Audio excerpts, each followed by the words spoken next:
want Republicans dead. Where I could stand in the middle of Fifth Avenue and shoot somebody and I wouldn't lose any voters, okay? The women with the least likelihood of getting pregnant are the ones most worried about having abortions. On January 6th of 2021, you had tens of thousands of people peacefully protesting. So, it's not a right-wing conspiracy theory. It's not QAnon. It's real.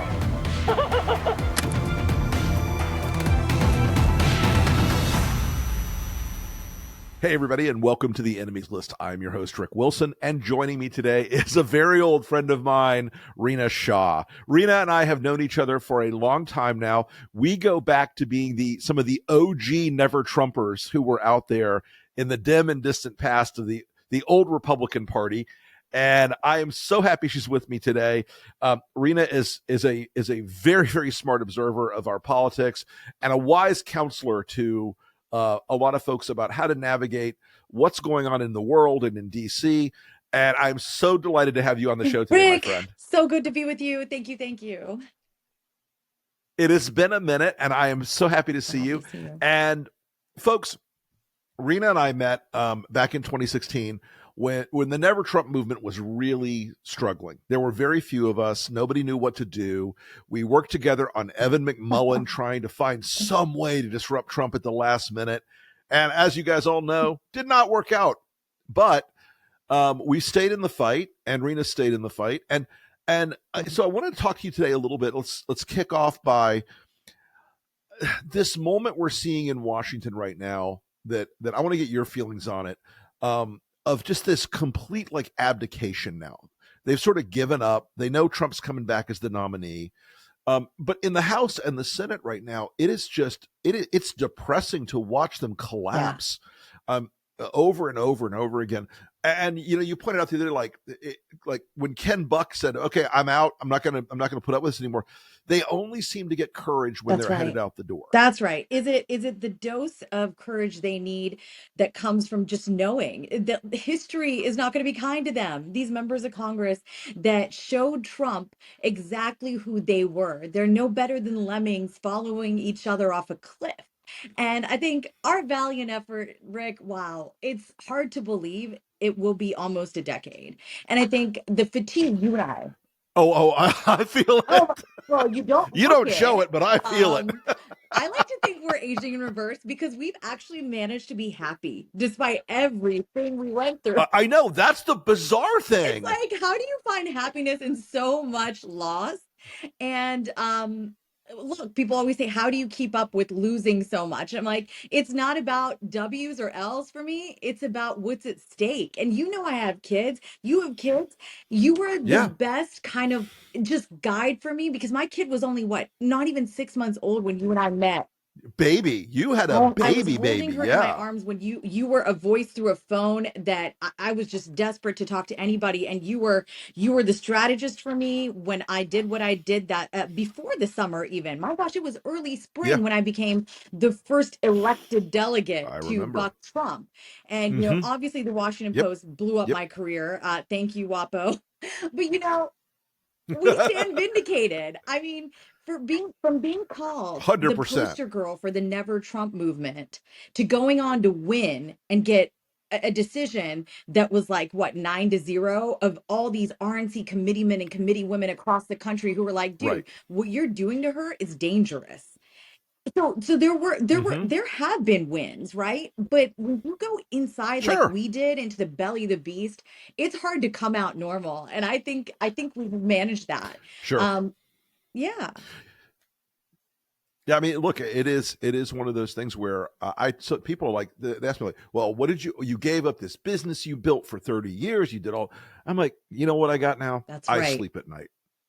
I sleep great. I used to sleep 3 or 4 hours a night, and I was always like ratcheted. And as every year that's passed, it's not because I'm getting older and more mellow. It's because I have greater moral clarity about the world we live in. And so it is like they're walking out the door, and all of a sudden they're like, "Oh no, I'm one of the good guys."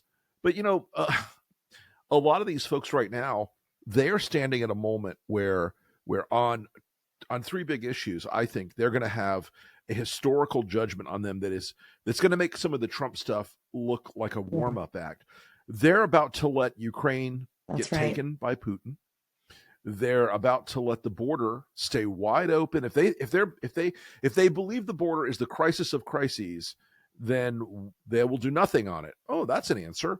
And on aid to Israel, they're going to do the same thing. These three storylines. I don't think they understand just how bad the judgment of history is going to be.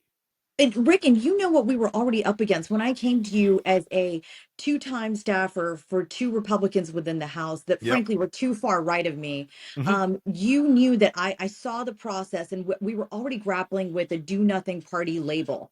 Right. The fact that we would always scream no without any Mm-hmm. kind of solution. Fast forward to now, again, a decade later from when I started my own little Sure. consultancy, the one that I thought I could do and really serve these members well, doing just the general stuff. But in doing that general stuff of forming talking points for them, building their websites, I started to see what is it that these people want? They wanted fame. They were so desperate for relevancy because they were coming to public life not because it was some noble cause. They were coming to enrich themselves because they knew the minute you finish within the House or Senate, Mm-hmm. you can get a cushy six-figure job. You think they were going to go get that right back in Pensacola or up in Warren, New Jersey? I mean, you No. couldn't do that unless you wielded some degree of power. And these are Mm-hmm. members that I served. And look, I always respect my elders. I come from a culture where we do Sure. that, Indian culture, where it was hard for me to start criticizing people that were double my age, but I could see right through them. Capitol Hill is filled with them today, brimming with these people that are willing to do these hypocritical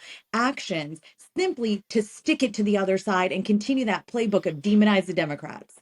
Right. And it's like when we were coming up in this thing, it was we believed in the Constitution, the rule of Yeah, law, limited government, all these things that now it's like, what do they believe in? They believe in trolling.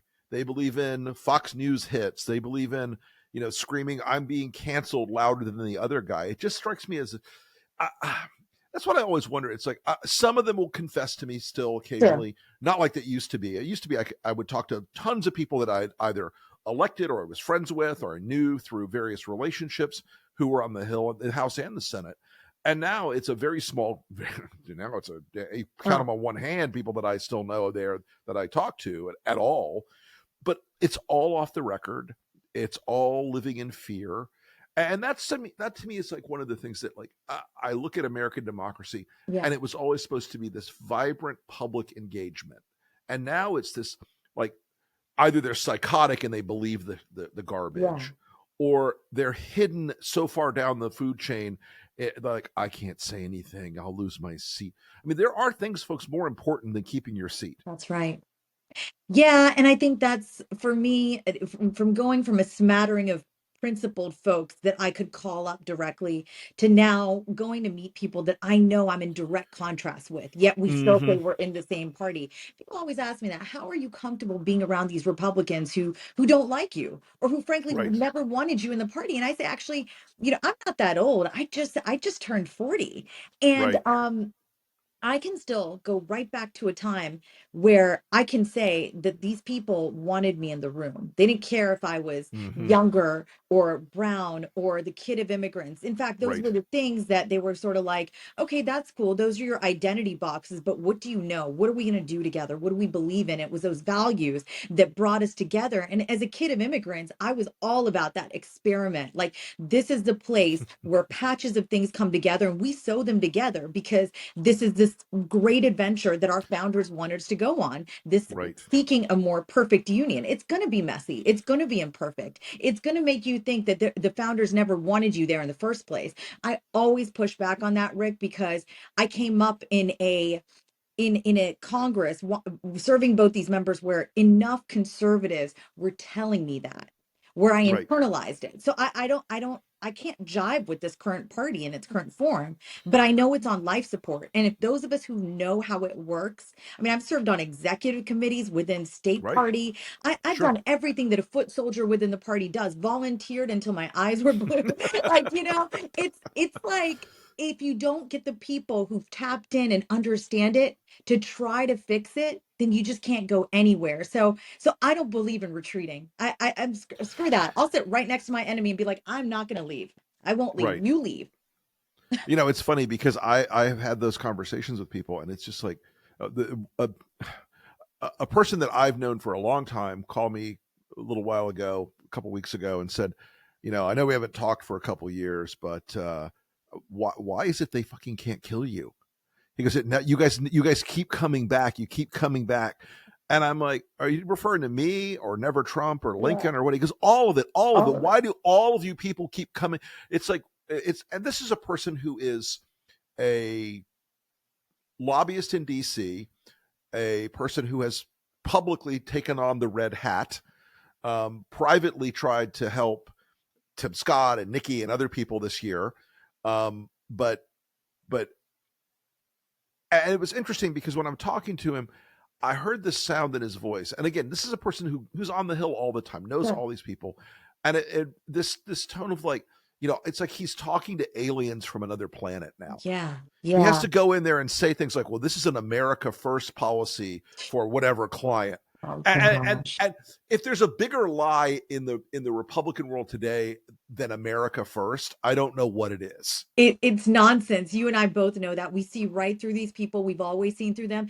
And I submit to you, they're slightly envious of us because we did this 8 years ago. 100%. And they're feeling it now. They're feeling that burn now. I'm like, how's it feel? How do you like them apples? Because, we've been out here fighting this beast for a long time. Oh, and now, Susie, come lately, you want to express your frustration. You want to say to me years down the line, I really was in awe of what you did. I really admired you. Well, would have been nice to hear that when we were in the thick of it. And I think that's I wish I could have given up my comfortable 7-figure job in DC to stand with you guys. Well, the rest of us gave up our comfortable jobs, folks. They tried to take our livelihoods, and when I saw Manafort in cuffs for the first time, I think, Rick, you're one of the only people that can get tears out of me in a way that's like embarrassing. But, and I say that because I'm like supposed to be this strong person that doesn't cry, but you have seen me really break down. It reminded me of election night 2016 when you and you really held me and you tried to get me to see that it was going to be okay. And that was really big for me. But when I saw Manafort in cuffs, I broke down the same way because I just knew he and those cronies were behind it. They wanted to rob us of everything. And frankly, they did. But screw it. Sure. We're still happy. We're still here. We're still centered. We're still telling the enemies, that's fine. Come sit next to me. I'm the one who belongs here. You may not. It's funny. I told somebody, a very, very senior DeSantis person the other day who called me up, and we'd seen each other a few times, and he called me up and he said, we'd seen each other a few times, like in the late fall. And I kept saying, why don't you just bring the plane in for a landing? Just stop. It's over. We all know it. And I talked to this guy the other day, and he's like, I'm like, listen, there's no like membership application for this movement. No. All you have to do is say, okay, I tried my best against, we tried to beat him one way, and all you have to do is just denounce the guy. All you have to do is just join this group of people that are on the right side of history, and you'll feel better. Yeah. I mean, that stress, and I see that when I'm up in DC and I see people that have played the Trump game. There's just like a darkness about them, and it's not evil. It's just like they're beaten down. There's like collaborators or something, because I see them and I'm just like, I feel bad for you people. You know what? Because it's not at the end of the day about just the money. It's not at the end of the day just about whether you're the deputy undersecretary for toilet seat standards in the Department of Commerce or whatever it is. It's about a sense of integrity and principle, and I get people a lot of times who are like, oh, you're a Democrat, you're a progressive now. I'm like, the fuck is wrong with you people? Do you pay no attention to me at all? That's right. It's like you can be a principled conservative and oppose nationalist authoritarianism. And people around the world see that. As I steered my practice towards geopolitical risk, that is the one thing that I get from these activist CEOs and others who are in their C-suites is is it's okay to be this way, isn't it? Like, they Yep. look at me differently now. I mean, it's a wonder what 4 years a difference it makes. But I don't have to be the one to tell you that. I think everybody knows that there does come a day that these people on the right who've been carrying water for Trump and who oscillate even, they'll Yep. get the judgment that's coming to them. And you know what I see a lot in them? Two things. When I start to talk to them, when we peel back those layers and we peel away the niceties, they're angry. They get crazy eyed. They get the Oh yeah. crazy look in their eyes. Oh And the yes. women, man, ooh, the women that I see when I bring up Biden. I mean, this was a Right. little worse, obviously, right before 2020. I mean, it's like you hit a switch with these people. They couldn't have a rational conversation with you anymore. And that's when you knew is this a cult? This is the same way. Mhm. We all know this. I mean, we've done enough. There have been enough think pieces. There have been enough experts who've assessed the Right. situation. Why can't the American right get itself together to peel away at least the people that have brains, desire, stamina to take this to another level? And I mean, I'm afraid to evoke her name here, but I have started to see Nikki Haley with these things. Not only does she have Right. the money, but she has the desire and the stamina. And look, is she perfect? No, I dogged her real hard for years. I didn't want to see her. Sure. I wanted nothing to do with her. Even towards the start of the debate season, I was like, whatever. I am not pro Nikki. Right now, I still haven't endorsed her. I don't really care. Whatever shakes out happens. I Right. hope for the best. I would like to see somebody rational, practical with an R next to their name. But is she that person? Because here she goes. Every day of the week, there's a situation in which she sticks her foot in her mouth. And I'm thinking to myself, how are we going to do better if we don't clone that and then start to make that group of people better so they take control of the party? Long way of saying change is possible. It is. I don't think I think she's still missing something very important. Sure. I don't think she's reading her own exit polls out of Iowa and New Hampshire, Fair. where 80% of her voters are saying, nope, not going to vote for Trump. That should say to her something That's amazing. right. And yes, I know the Super Tuesday process coming up, and I know the states coming up are very, very stacked against her. I, I, I, I know how hard she's fighting right Yeah. now. I get it. I admire it. I don't have to love Nikki Haley, like you said. I don't have to agree with her on everything right now because she does act, kind of crap the bed every other day.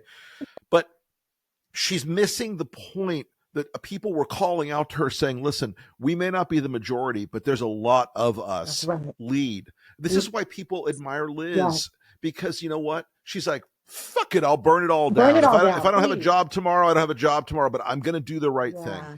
And so, Haley making this case against Trump over and over and over again. If I were her, I'd be making the case to Republican women right now against Trump. Yeah. And I would just basically say, listen, guys, he's an adjudicated rapist. Mm. And I don't care where you are in the party. There's no excuse for it. That's right. None. I'm a woman. I'm a mom. I'm a leader. I'm not going to do it. I hope she'll stay tough in the coming couple of weeks that she still probably has. I mean, the money will start to run out. If she loses South Carolina, that's the ball game, and it's not. I'm not optimistic about any of it. Yeah, me neither. But I do think she's got a moment here where the damage she can do to Trump, the power she can deliver in terms of communicating with voters, while that attention is on her, she should use every ounce of her energy to drive it and drive it and drive it. And go full on Armageddon in a way Yeah. that if you and I were next to her, we would say, let's do it, right? Oh, yeah. But you've got to wonder who's with her right now. She's got the Mid-Atlantic Power Center, she's got their money. But I think you've made excellent points all along the way. I was really pleased to hear, actually, just I think this morning or last night, the days are running together, Yeah. that Liz Cheney is now saying. I said on CNN just Yeah. last week that I felt that Nikki should stay through Super Tuesday. What's the big, okay, even if it's terrible in South Carolina and she gets embarrassed, it's going to be embarrassing. It can Sure. be. She can live off the But land for a couple weeks. sure. And that's Liz Cheney came out and said, I think she should stay through Super Tuesday. So I felt kind of good. I was like, okay, Liz, we're on the same page here, because why not? If there are two people that know electoral math and delegate math better than you and I. Please show There's yourself. not a big Right? list. Not a big list. Yeah, so we get it. You and I get it. And so I think knowing what we know, I can tell you my personal sense is that just stay through Super Tuesday. Be embarrassed again if it's another embarrassment. Who cares? Right. But go out on a high note saying you tried. And that's again my personal bias showing because we did it that way. Yep. And here we are, still happy, still smiling, still standing. And I would also say doing better than even 8 years ago. Right. And as I I texted this to somebody last night, I said, as an old Clash fan, this is the Guns of Brixton question. When they kick in the front door, how you going to come? With your hands on your head or on the trigger of your gun? And this is how, look, I expected DeSantis to do exactly what he did. Sulk off, be a pissy little bitch. He endorses Trump, but it's like passive aggressive, goes home, kicks the dog, whatever. Yeah. Chris Christie was never going to go anywhere anyway, so I sort of washed it out. Vivek was just like applying for a job with Trump. And so when you get down to it, Haley turns out to be the only serious person who was in this race. That's right. And I hope she takes that responsibility seriously, for the next couple of weeks or a little longer. And again, you're right. She could stretch it out. You don't have to run a full campaign at that point. You're not going to run any more ads. You basically have to downsize to, running and gunning. But there's an example of that in history when John McCain was getting his ass beat and shrank his campaign down to like 10 people and came back in New Hampshire. So there's a lot of ways to skin that cat. Yeah. But yeah. So what are you following in the next couple of months as the primary ends, which it's going to end? What are you following in terms of like big things you see shaping the battlefield ahead between Trump and Biden as we go into 2024? Oh man, so this was really fun for me because yesterday I got to do a really fun program on the BBC that's about an hour long. Mm-hmm. And we go through all the kind of headlines of the day, and it keeps me nimble. It's good. It's challenging for me in the realm of geopolitical analysis, and that I gotta be tapping the pulse of what's happening out east, right? Yep. And I'm not talking about my ancestral home of India. I actually don't focus on South Asia much at all. Right. I've been really focused in the MENA region, so Middle Eastern, Middle East, North Africa region for about 6 years roughly now. But one thing I'm paying attention to globally that I think has implications domestically is everything that's going on with Viktor Orban in Hungary. And everything that's happening with the EU. So I mean, I know we're here on a pod. This is not the news of the exact day. But without saying too much, I think you and I have watched the American right absolutely start foaming at the mouth over Orban. I mean, the visits people have made out there to Budapest and to watch him go from this like it's so regular weird politician. Yeah. I mean, Orban was just a regular politician who has now become this ideologue by choice. So I think we ought to be watching what's happening over there because Putin, Orban, EU. I mean, we've got geopolitical tension, obviously, Gaza, Israel, Ukraine, Russia, Yemen, the Houthis, it's like where today? But watch this. If we care at all about authoritarianism getting imported here, man, oh man, that's what I care about. And I'm watching the relationships deepen. Who's in the ecosystem? How does this stuff seep in? If Trump does go on to become that presumptive nominee that the RNC wants to go ahead and call him, apparently, but whatever. Here we are. It is still February 2024. I'm gonna say Trump, the absolutely abhorrent individual that he is. Sometimes I can't even I wake up in the morning and if his face is in my head, I'm like, do I need to go see a spiritual healer or something? I've really thought about how to get that man out of my head. And I mean, our friend Charlie Sykes is like, I gotta stop thinking Trump, Trump, Trump. So Charlie pulling away from the bulwark, I kind of know what he's talking about. When you wake up with this man's name and face in your mind, you're like, shit, But really, people say that this campaign is way more sophisticated now. Oh, there's Bush people in it. The people leading it are such high caliber badasses.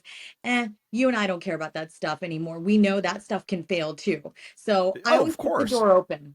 It always look. Trump is always the worst enemy of the. You could have the greatest campaign minds in the universe, That's and right. Trump's behavior will still always go off the rails. That's right. And just like with lawyers, you could have the best lawyers in America.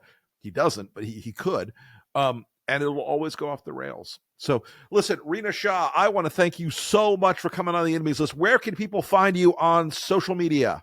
Oh man, I'm still in DC. I'm still living in the swamp. So I'm Rena in DC everywhere. RINAINDC Good. on all the fun stuff. Find me, yell at me, whatever. If you're one of Rick's friends, you're a friend of mine. Absolutely. The same in reverse, my friend. Thank Thank you you. so much, Rena. We really appreciate you. And we will talk again very soon. Sounds good, Rick. Thank you. Hey, so today, folks, this is an easy one. I want to talk and place on the enemies list all of the people who, for the last 2.5, 3 years, have been bitching and moaning and whining. Oh, the Biden economy is so terrible. While we were recording this, we just turned out to have almost 400,000 new jobs created, 5.2% wage growth. That's a record in the last 50 years. Oil production is at an all-time high. Gas production, all-time high. Domestically, all the fantasy bullshit you people spout about the Trump economy was so good is just that. It was a fantasy. The Biden economy is roaring. It is killing it. It is kicking ass every day. And the people who down-talked it over and over and over and over again, including some people in the Democratic Party, I'm not going to lie, but these people on Wall Street, these bears and bullshitters, it's all been a lie to try to get Trump back in. The economy of Trump, even before COVID, was nowhere near as strong as the economy of Joe Biden. And that's a fact. And people who dispute that fact are on the enemies list.